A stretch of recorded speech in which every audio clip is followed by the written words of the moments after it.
Okay, well, the t-shirt here is Genesis, and that's, Genesis is like the beginning. So, I'm Joel Goldsmith, my spiritual teacher. Always said the day is new. The world is new. So you got a new day and a new way, and you're being asked again to choose differently than you did yesterday. Why? Because you're living on Groundhog Day. Everybody on the planet is. I'm sorry. I don't care if you're, I don't know, Bill Gates or George Soros rich.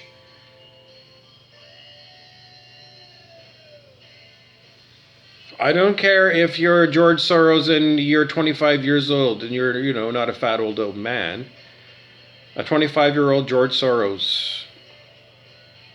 You're not free, George. So, the idea that somehow that it's the 1% versus the 99% is true. It's just that the 1% are sadly misled about the benefits of being a 1%er. There are no benefits worthwhile living on 3D Earth as a 1%er compared to the lifestyle that you will lead in 5D Earth. So yes, in plain English, 5D Earth is way better than the lifestyle of the 1%ers. You're going to say, well, there's only one. Yes. Epstein's Island and adrenochrome. Because, there might be certain people who think that having access to Epstein's Island and adrenochrome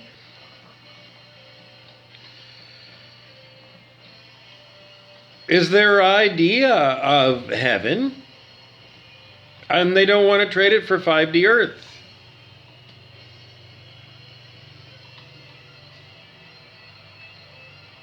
Hannibal Lecters of the world. So yeah, we know about them, but you're not one of them.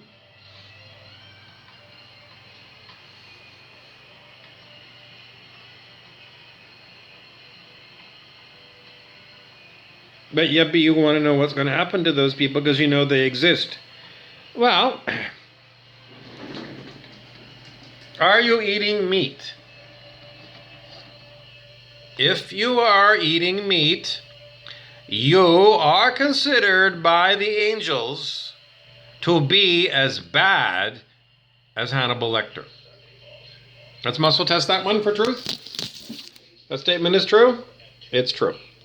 You eating meat is as bad as you eating, other humans. Yes. You eating like pork and beef and chicken and seafood. Yes. So that's what I get when I muscle test it. Why would you listen to my muscle testing? Well, David R. Hawkins of Consciousness Research used muscle testing exclusively in order to figure out truth from falsehood, and that is the standard method. And don't forget that David R. Hawkins, even if you think that sounds weird, he co-wrote the textbook Orthomolecular Biology with Nobel Prize winning scientist Linus Pauling. So come on, I'm giving you a scientist who worked with the scientist who got the Nobel Prize. This muscle testing works. So I'm just going to tell you everything I gave you is the truth. So if you are eating meat, you are not going to the land of angelics. You are going to the land of where people go who are bad people, who really just don't take good advice. I mean, there's lots of meat substitute now. Meat is very expensive, so if you can afford meat, you can afford the somewhat expensive plant substitute for meat. No? And what about people that are, I don't know, living the lifestyle of the rich and famous while their family member is homeless?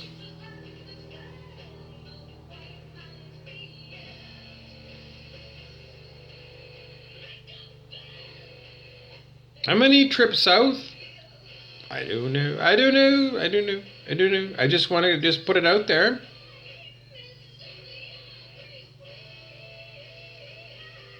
Because that's the real state of affairs today. Members of the family Not really. I don't consider them anything other than, I don't know. But this is the state of affairs for the whole human family. Never mind, at one time you're part of your, nuclear family. It's the state of affairs for all of planet Earth, and it has been since before I was born. Some people own everything and have everything, and some people have less than nothing. And the number of people who have less than nothing is unbelievably huge. And the number of people who have nothing, but they are living in a rental house with an old couch or something, and they have a bed. It's an old beat up bed that's third hand. There's an awful lot of those people who live paycheck to paycheck. So it's just, that's the way, because we're supposed to be one family on planet Earth.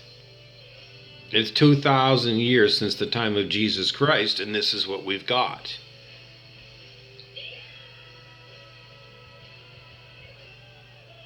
I'm not impressed.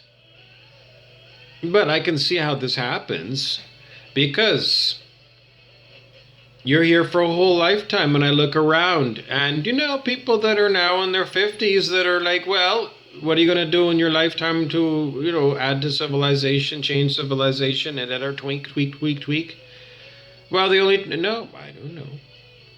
No interest in updating civilization. If anybody's going to let somebody else do it.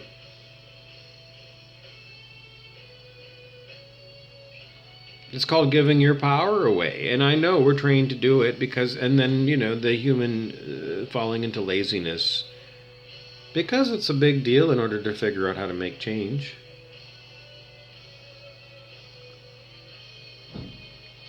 Complacency is unbelievably huge. People are so complacent that they don't even want to run their lips, don't want to run their mouth, and just just run your mouth on the issue. And I want to talk about whatever, homelessness, and this is my opinion, and these are the facts. And when I look at the facts of homelessness in my country, I think a lot of the facts that I'm using are probably from the 1980s, when I used to watch a lot more CBC, and they used to do a lot more coverage of statistics and things. Because my facts and figures are way out of date. Even when I talk about consciousness research, David R. Hawkins, he died 2012, I think it was. So it's 10 years ago he died, and, his work was done, around the year 2000. So it's, 22 years out of date.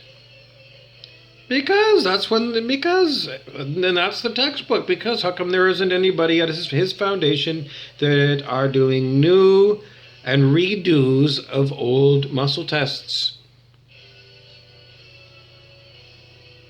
They're not. The foundation, I guess, doesn't have enough money and doesn't have a leadership board that is looking at doing that. I mean, there should be an institute, multiple institutes that are doing muscle testing on all kinds of things. Do you know of anywhere on planet Earth where there's an institute that is doing muscle testing for truth? I don't know of any. 8 billion people on the planet, and the guy who co-wrote Orthomolecular Biology with Nobel Prize winning scientist Linus Pauling. David R. Hawkins, psychiatrist, spiritual teacher, cited by the government of South Korea as a foremost teacher of Buddhist enlightenment. Why isn't he being taught in high schools?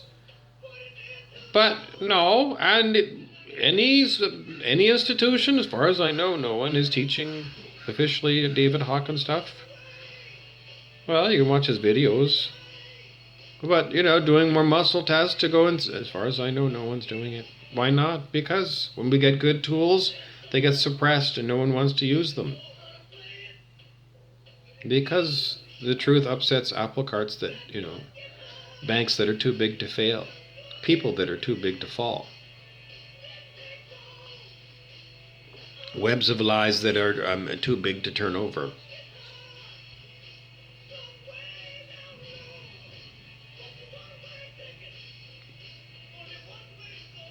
The rabbit hole of reality on planet Earth is something that either you take the red pill, like Neo did in the Matrix movie, take the red pill, and you get to figure it all out, or you get to realize that it's this is as much as we know, and there's like way more to figure it out, and looks like a never-ending path. But it gives you something to do. Or you could take the blue pill and live in the mundane world, where X-Files aren't real. It was just a TV show.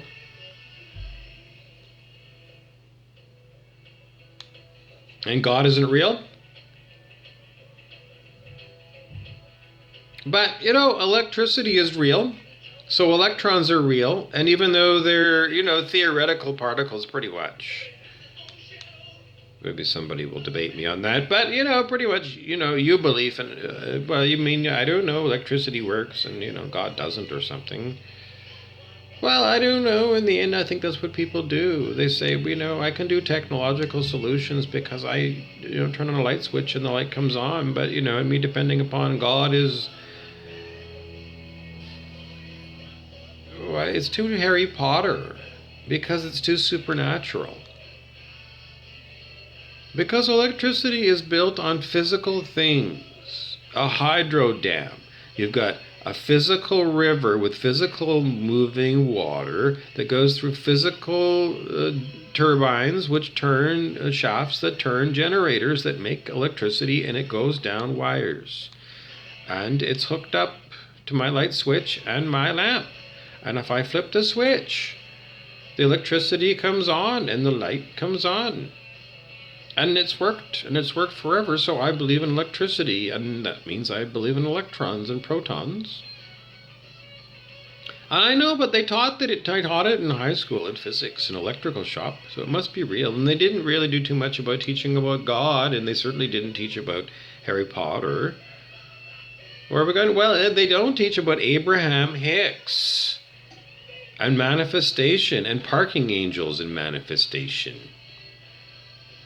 Because if they taught you about that, then you wouldn't need chemistry and you wouldn't need big plants over in China somewhere making impossible to make at your at-home Samsung Android phones.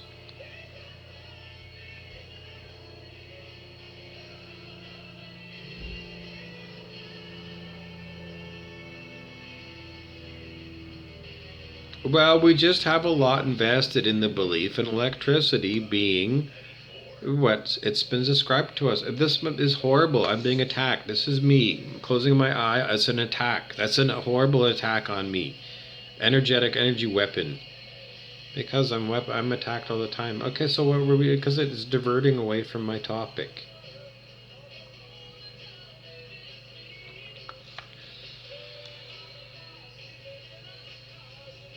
So we're talking about, why do we want to talk about God and Harry Potter? Because Abraham Hicks gets lots of views on YouTube, and they sell lots of books. And it's about manifestation, like you are Hermione Granger. I can't say her name. Harry Potter's girlfriend. It's only somebody from southern England or Wales could speak that word. The girl's name, it's HERM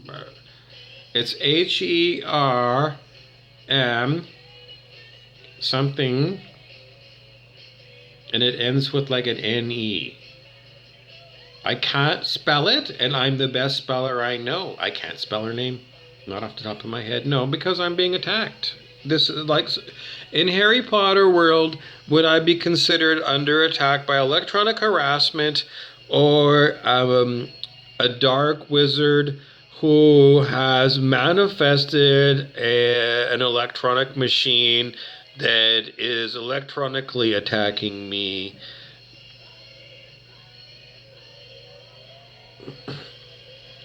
Or is the dark wizard, in my mind, simulating the idea that it's an electronic harassment machine that's attacking me But it's all part of his spell, because the spell was to make it appear to be an electronic attack.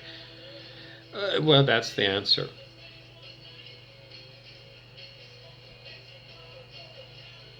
Do you want to be a techno wizard and using technology? Synthetic telepathy and synthetic attack by energy weapons? Well, an energy weapon attack would be, okay, let's say you got a handheld pistol and it's a phaser like in Star Trek. So if you aim it at I don't know, you aim it at my coffee cup here. Where's my coffee cup? Which is this one. So if I phase this one, I phased it and it's gone. It's no more coffee cup. That's a direct attack on something and making it go away. If they phase attacked me in my arm here, and they phased it, well, this part of my arm would disappear. It might cut my arm right off, cut it in two. And that would have a certain feeling with it. Well, if it was a tight beam, yeah, a cutting beam could go cut right through, like it was a power drill. Yes. So you could do that attack on somebody, the actual attack, and make something disappear. And they would feel the feelings associated with a phaser burn. You could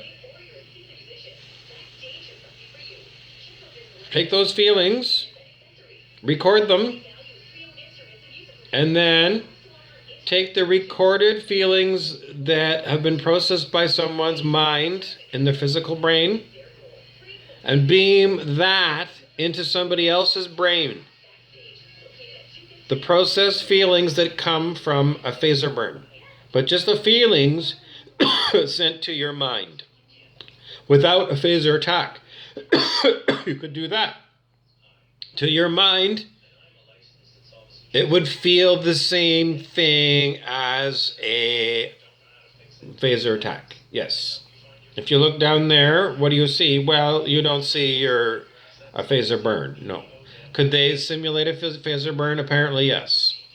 Yes. Electronic harassment, because it's all frequency. You tune the frequency to whatever the result is that you want the person to experience.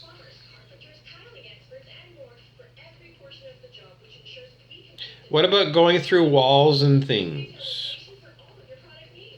Like, maybe the phaser beam can't go through walls or something to get to you, but your microwave thing can go directly to the person's head, even through, I don't know, quite thick walls of stuff, and can simulate the feeling of this. Yes. Do we think there's restrictions on going through, I don't know, walls with energy weapons? Well, we know from cancer radiation treatments that they can send a dollop of energy, like if it was brain cancer or something, they could send a dollop of energy and make it land in the middle of your brain without doing much between here, the skull, and somewhere in the middle of my head. So yeah, you can drop energetic bombs on people without. Could you do that through lead? Well, it's the same thing with what other kind of waves that they're using to send this information to me. I don't know if it's microwave or some exotic sounding thing like scalar wave. Don't know, but it does seem to work, if I'm in underground parking lots. Yeah, there's no attenuation of the signal at all. None whatsoever. Could it be waves in consciousness of a kind that we haven't been explained to us by science? Consciousness waves?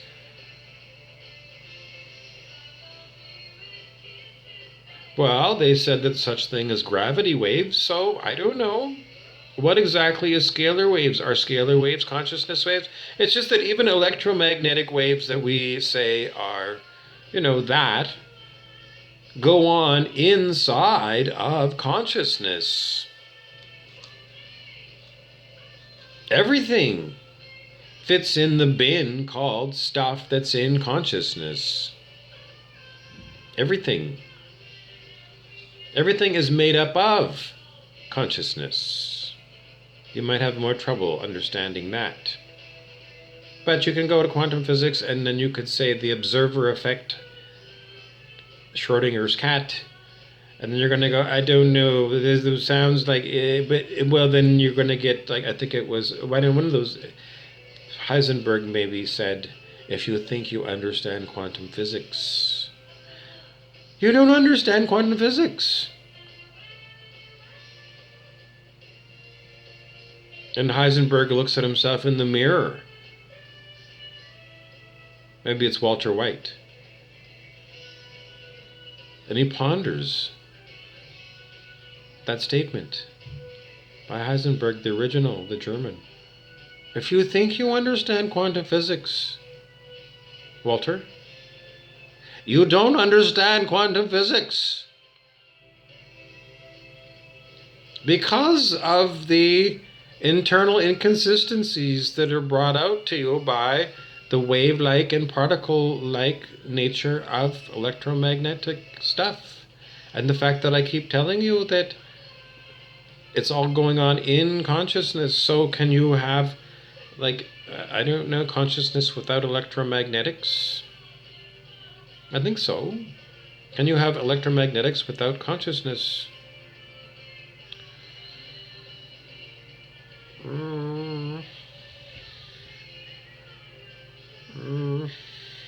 I don't know. Your mind can go off and ponder that, and I can go in different directions, and I don't tell you, but I can probably do both sides of that story.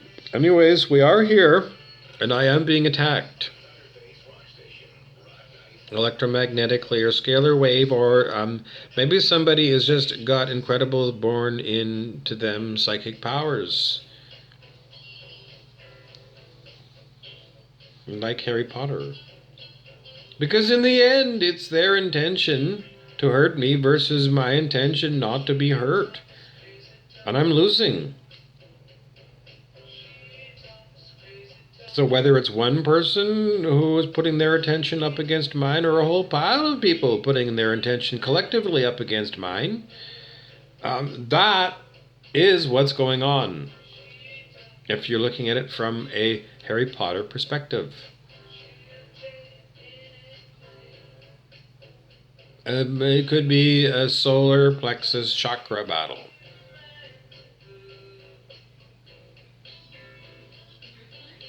Who else is on my side? I don't know. Is there somebody on my side? Well,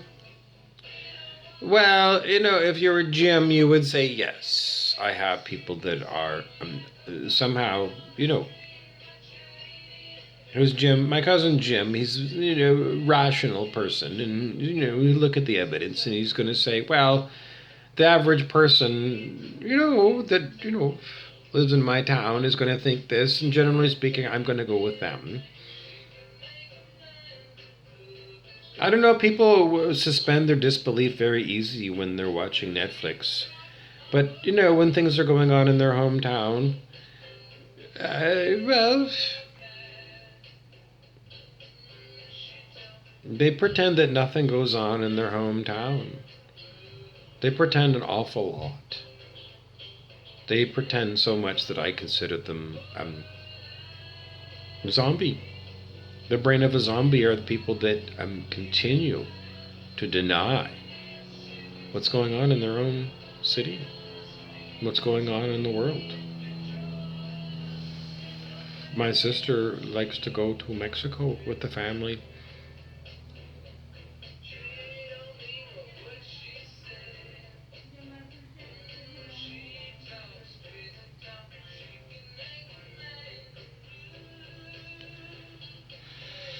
What's predicted to happen, according to spiritual teacher Stuart Wilde, to people like my sister and her family that go to Mexico?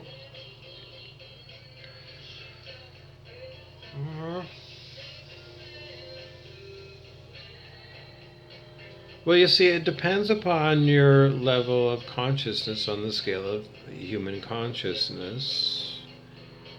More than going to, well, that's a sign of being insensitive.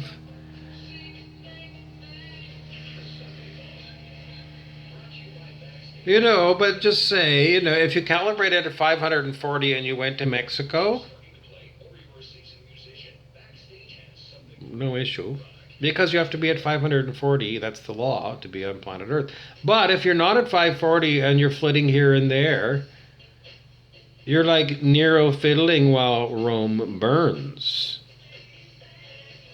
Why would it make a difference? Because your motivation is different. If you're at 540, you went to Mexico because Spirit, God, wanted you to go to Mexico. But if you're at, 190, pride of Lucifer, and you went to Mexico because you didn't consult with God, you just went because your ego heard that was available and you chose to go there, then you're not a God person. You're not aligned with Spirit. You're ego. And you're going to say, well, that doesn't sound like it. I know, but that's just the way it is. Why don't you talk to your priest? Because your priest is going to tell you officially, first thing in the morning, you need to go into your closet as a good Christian and connect with God. That's what it says. That's what Jesus says. Go in your closet. That's translated into modern English. You meditate. Meditate. Go find a closet and empty out a closet and make it your meditation closet. Go in there, close the door. Sit in there for half an hour and meditate. Have a candle and a picture of Jesus or Mother Mary. And meditate with the intention of connecting to God to get God's presence for you. And the presence for you are going to be, this is what we want you to do today. It comes silently. You might get some words, but don't listen to words because they're often ghouls hijacking and pretending to be God. But you just get quiet with the intention of you connecting up with Jesus, Mother Mary. And have the intention, I want to be hooked up forever with Jesus and Mother Mary. All day today and forever and forever and forever. That's where, because I want to go to heaven. For me, it's like, what's the number one thing that you want? I want to go to heaven. Before I even step out the door and look at worldly things in this world, number one thing, I want to go to heaven. So, when you first thing in the morning, what are you all about? You could make an I am affirmation. I am about getting me to heaven.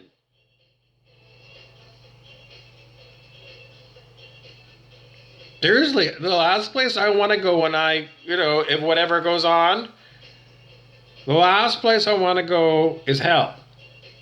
So number one thing for me, what I want is I want to go to heaven. Am I in heaven? No, I don't consider planet Earth to be heaven. Although we are working, the project is to bring heaven to Earth.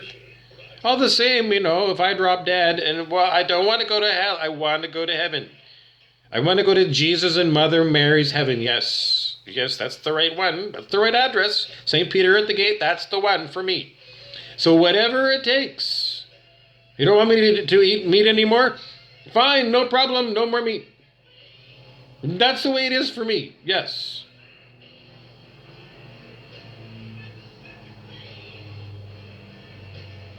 That's just the way it is for me. I'm not insane. I don't want to go to the lake of fire. You can listen to that Nirvana song. There's an extended version that goes for, 20 minutes. You listen to that son of a bitch of a song. And then you imagine forever. I don't know, a long 4-day weekend. You sitting in this stinking, steaming lake of fire with Hannibal Lecter. Seriously, you think about that for just even 10 seconds. And you tell me that you want to go there. Or just take a lighter.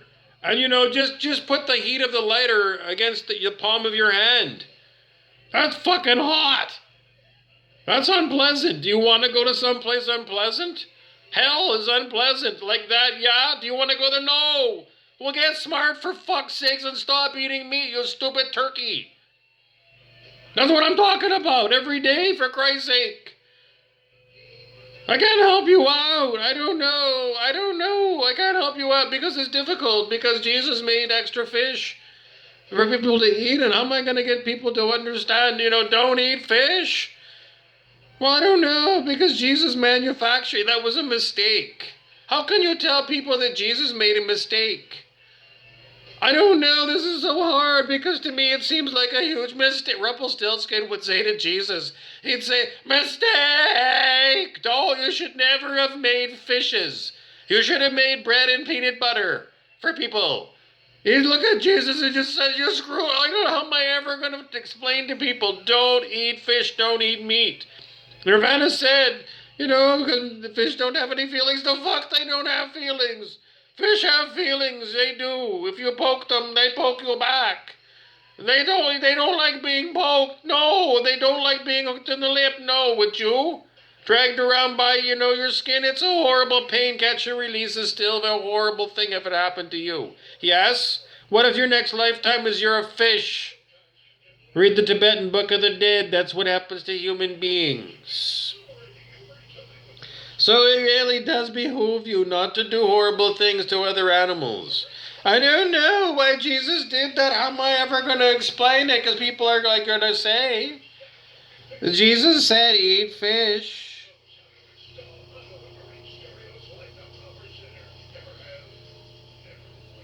And there were always slaughtering animals in the Bible. Well, they did. I don't know, slaughter, burnt offering here, there, and everywhere. Feasting, I don't know, they eat a lot of meat. How am I going to get people to let go of the idea? Because I don't know, not everybody's a Jesus. I know what the Jesus people are going to get fish, and they're going to want to eat their fish. I don't know. Are you going to use just one book, the Bible, or multiple books? I don't know. If you're in the slaughterhouse in your next lifetime and you're a cow and you're walking up the ramp and you can see up ahead, or somehow you can, sense, or you can hear there's other cows ahead of you that you're out in the, in the barn with recently. I don't know, and they're making horrible noises and grunting noises, and, it's like that noise when they use that, I don't know, it's a pneumatic hammer. High pressure air, and it fires a metal thing that hits you right here and conks you out, and it kills you.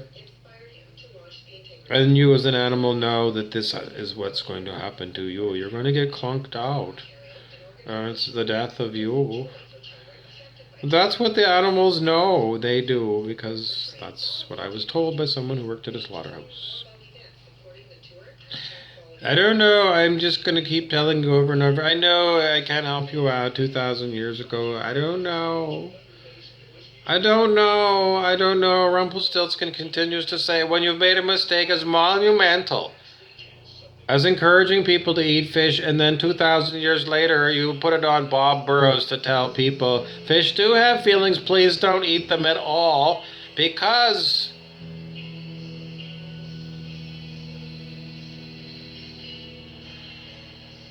I'm trying to help you out by getting your consciousness calibration way up over 540. One of the biggest hang-ups is the cruelty of the factory farm industry on planet Earth. We want you not to participate in it so that you don't make bad karma for yourself. We want you to rise on the scale of human consciousness into peaceful states. People at the end of life when they drop dead and people go R.I.P., rest in peace. Well, don't wait till you're dead to pop up daisies and be peaceful. Be peace now. You can. It's a level on the scale of human consciousness. 600 is peace. Be peace. You think that's a good idea? Rest in peace. Rest in peace now. Be peace now. Be 600. If you want to know 600, Transcending the Levels of Consciousness by David R. Hawkins. That book tells you what 600 is all about. It tells you how to do muscle testing to see where you're at now, and it gives you all the chapters of all the levels in between where you are now and 600. So you can transcend those levels and climb Jacob's ladder up to higher consciousness. where you can actually talk to Jesus and you can go and ask him, Jesus, why did you make fish instead of peanut butter sandwiches? Bobby Burrows and Rumpelstiltskin are like racking their brains trying to explain to people, please don't eat fish 2,000 years later because you made fish for them to eat. I'm saying, fish have feelings, Kurt Cobain. They have feelings. They do. Please don't eat the fish and don't catch and release them. Because no one wants to get yanked around by their lower lip. That would hurt. Seriously, get dragged around while I'm serious, that hurts. So don't do any fishing at all. Get a scuba tank and glasses and go swim. Go look at the pretty fishes.